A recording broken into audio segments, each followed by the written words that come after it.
इस मासूम को कुदरत ने दिव्यांग क्या बना दिया, इंसानों ने इसकी मजबूरी का फायदा उठाना शुरू कर दिया। लगता है दिलों में दया ने अब रहना छोड़ दिया है। आशिका खातून दोनों पैरों से दिव्यांग है, लेकिन इसकी ख्वाहिश है कि वो पैरों से ना सही लेकिन अपनी पढ़ाई करके अपने भविष्य को इतना मजबूत बना ले कि जिंदगी की दुश्वारियां उसके कदमों को रोक न सकें। लेकिन कमबख्त लोग हैं कि उसे अपने हौसलों की उड़ान उड़ने ही नहीं दे रहे।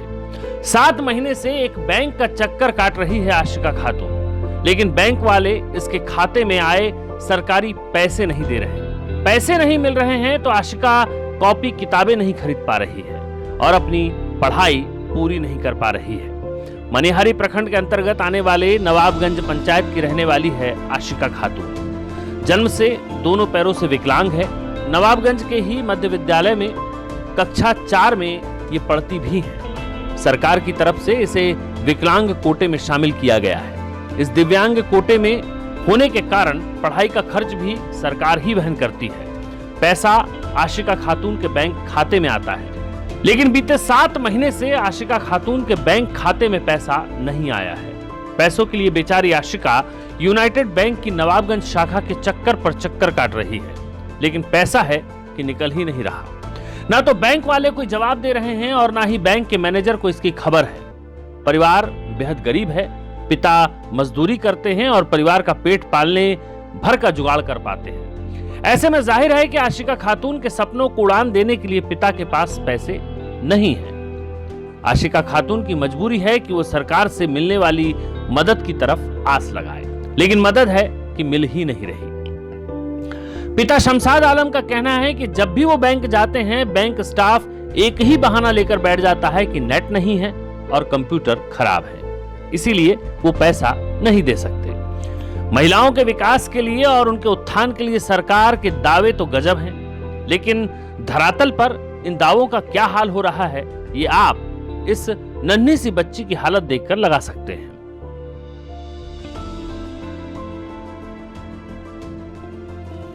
मैं स्कूल बैंक जाती हूँ 8-9 महीना से।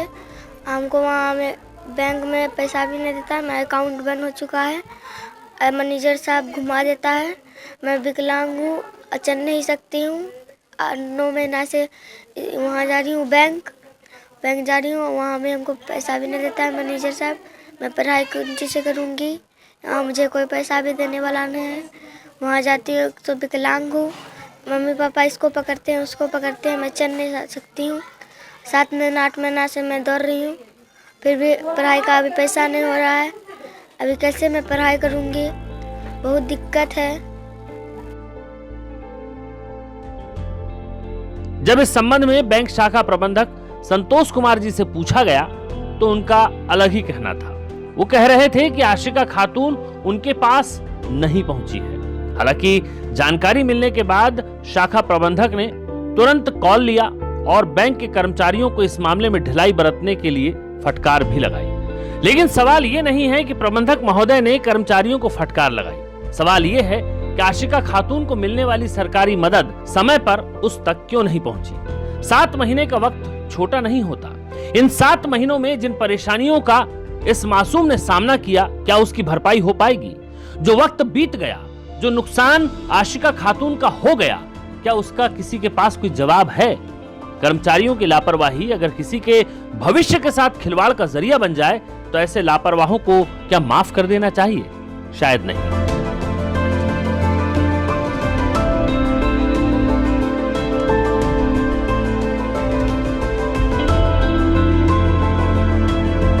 Tajim Hussain, times news.